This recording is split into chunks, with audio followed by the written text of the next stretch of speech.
भारतीय वायुसेना का सबसे बड़ा अभ्यास तरंग शक्ति फेज 2 जोधपुर एयरफोर्स स्टेशन पर चल रहा है। शनिवार यानी आज ओपन डे शो हुआ, जहां आसमान में भारतीय लड़ाकू विमान सुखोई 30, तेजस और हेलीकॉप्टर प्रचंड ने अपने करतब दिखाए। सूर्य किरण के 9 हॉक्स विमान ने आसमान में तिरंगा बनाकर दर्शकों को रोमांचित कर दिया। ये खास रिपोर्ट आप देखिए। जोधपुर एयरबेस पर चल रहे मल्टीनेशनल युद्धाभ्यास तरंग शक्ति के तहत आज ओपन डे रखा गया। आज सुबह 6 बजे एयरफोर्स स्टेशन पर भारत सहित 24 देशों के 400 जवानों ने सामूहिक योग किया। एयरफोर्स स्टेशन पर हरक्यूलिस C-130 विमान के सामने UAE, Singapore, Greece, Australia, Japan, America और श्रीलंका के जवानों ने प्राणायाम और आसन किए। इसके बाद ओपन डे की शुरुआत में अग्निवीर वायु की महिला जवानों ने प्रस्तुति दी और फाइटर जेट ने करतब दिखाना शुरू किया। सबसे पहले स्वदेशी लड़ाकू विमान तेजस आसमान में उड़ा। तेजस ने करीब 10 मिनट तक आसमान में करतब दिखाए। तेजस के बाद सूर्य किरण के हॉक्स विमान उड़े। ये दर्शकों के एकदम ऊपर से निकले तो सभी रोमांचित हो गए। सूर्य किरण के 9 हॉक्स विमान ने लो लेवल फ्लाइंग की, धुएं से तिरंगा बनाया। इन विमानों में बैठे विंग कमांडर हवा में एक दूसरे को क्रॉस करते हुए अपने अपने विमान को लेकर गए। हॉक्स विमान 360 डिग्री राउंड लेते हुए हवा में उड़े। सूर्य किरण के 9 हॉक्स विमान ने यूथ को डेडिकेट करते हुए वाई फॉर्मेशन बनाई। DNA और राइट एंड लेफ्ट फॉर्मेशन भी बनाई गई।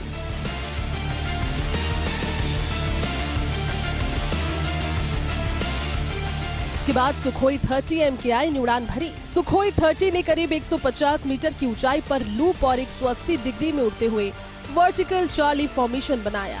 हेलीकॉप्टर प्रचंड ने भी आकाश में कलाबाजियां दिखाई। इंडियन एयरफोर्स के एयर वॉरियर ड्रिल टीम के 28 मेंबर ने हाथ में राइफल लेकर म्यूजिक पर परफॉर्मेंस दी। इस दौरान उन्होंने राइफल से करतब दिखाते हुए डिफरेंट फॉर्मेशन बनाए।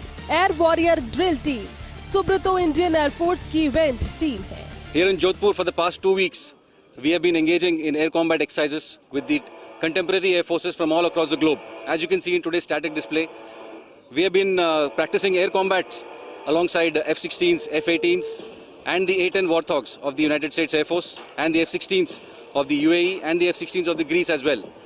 The participation in this exercise has been a very enriching experience for me and my boys, and we have learned a lot of lessons which I will definitely take home to make sure that my squadron and the Indian Air Force becomes even better at what we do. तरंग शक्ति 2024 का ये दूसरा phase है। इससे पहले 6 से 14 अगस्त तक तमिलनाडु के सोलार में इसका पहला फेज पूरा हुआ था। इसमें 30 देशों के वायुसेना के जवान शामिल थे। जोधपुर में हो रहे इस एक्सरसाइज के दूसरे चरण में Bharat, America, Greece, UAE, Australia, Japan, Singapore, Sri Lanka की वायुसेना के जवान एयर टू एयर और एयर टू ग्राउंड एक्सरसाइज कर रहे हैं। सूर्य नगरी जोधपुर के एयरबेस पर चल रहे तरंग शक्ति पार्ट 2 के तहत आज ओपन डे का कार्यक्रम आयोजित किया गया था और यहाँ सबसे अधिक जो सूर्य किरण की एरोबिक्स टीम ने हैरत अंगेज प्रदर्शन करके सभी को रोमांचित कर दिया। इसके साथ ही प्रचंड तेजस सुख 30 विमान के हैरत अंगेज करतब से पूरी दर्शक दीर्घा रोमांचित हो उठी। तरंग शक्ति का यह कार्यक्रम 14 सितंबर तक आयोजित होगा और इस कार्यक्रम में भारत सहित 8 देशों के वायु सैनिक शिरकत कर रहे हैं। वेस्ट इंडिया न्यूज के लिए सहयोगी भवानी सिंह के साथ शिव प्रकाश पुरोहित।